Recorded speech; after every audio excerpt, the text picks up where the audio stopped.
After the raid on Mar-a-Lago, Judge Raymond Dearie, the special master appointed to examine everything taken from Mar-a-Lago on August the 8th, stating that the Trump defense team needs to, quote, put up or shut up when it comes to accusations that the FBI might have planted evidence at Mar-a-Lago. Joining me now to break this all down, President Trump's attorney, Alina Habba. Alina, good morning. It's good to see you. Hi, good to see you. Well, do you have evidence that the FBI might have planted something, anything at Mar-a-Lago 7 weeks ago?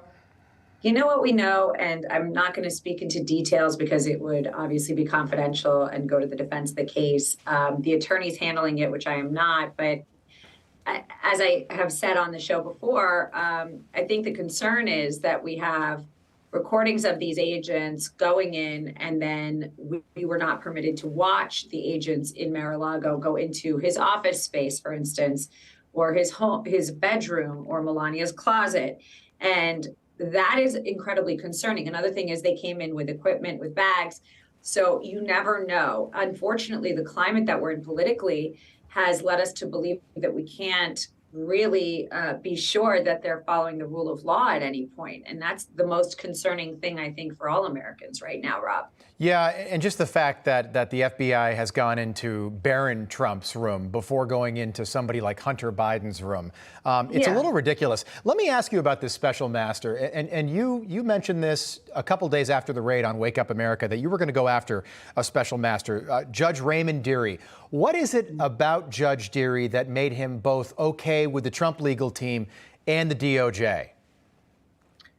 So Judge Dearie, he actually was somebody who, my understanding from their team and their selection was that he had signed a prior FISA warrant, which is not really pro-Trump, obviously, when it came to the Russia hoax and investigation. However, he also learned later that he had been mistaken and misled by the FBI, which I think is the reason that the Trump team had selected him. He has become a more neutral party, not necessarily pro-Trump or pro-Biden, let's say, but a neutral party, which is why I believe they selected him and thought that he would be somebody that we could find common ground with. Can I ask you a question just about how the former president is doing? We had him on last week, and he seemed rearing and ready to go as always. But at some point, Alina, this has got to take a toll on just somebody's psyche. All these lawsuits, all these jurisdictions. How's he doing? I hate to burst everybody's bubble, but and when I say everybody, I mean the DNC, the left wing attackers. But I can tell you, I was with him a couple of days ago. He is his usual self. He is in great spirits. He is, out there working. He is on the golf course. He is doing what he would normally do. And quite honestly, really optimistic for the midterm elections and optimistic for the country's future post-Biden regime. Right. And I think that's what makes a leader. You can't get down when the country is failing and you're under siege. You have to get up. He said this in his rally. You get up and you fight. And then you get up again and you keep punching. And that is the former President Trump. That's who he is. Yeah, I'll be doing our coverage along with Jen Pellegrino Saturday night for his next rally. And you're right. I think when this kind of thing happens to the former president, it almost brings out the fight in him. But let's get back to the case. So the Foreign Desk doing some really good reporting. The Obama Foundation, and I thought this was fascinating, apparently stored classified documents, top secret documents, if you will, at an abandoned furniture warehouse in 2018.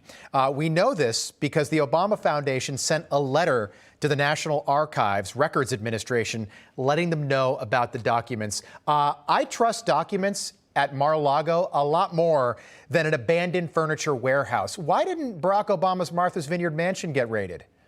Exactly. And let me just tell you something about this warehouse, and I'm so glad that you brought this up. This is the dual system of justice that we're seeing.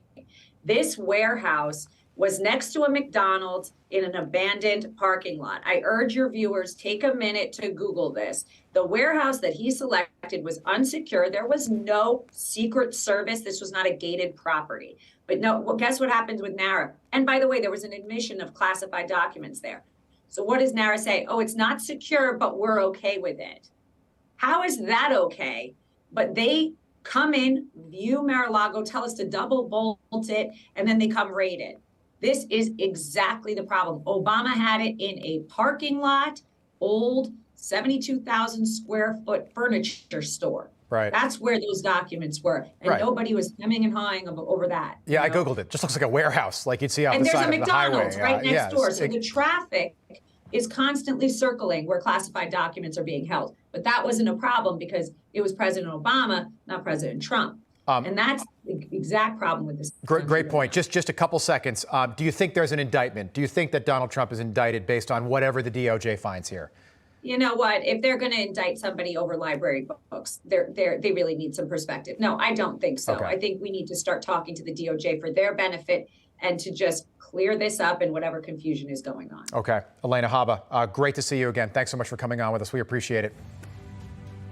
All right, we've got no crooked establishment. None of that twisting the truth. No talking down to me. Don't tell me how to think. Don't tell me how to think. Don't tell me how to think. I trust Newsmax. Newsmax. They don't tell me how to think. They let me decide.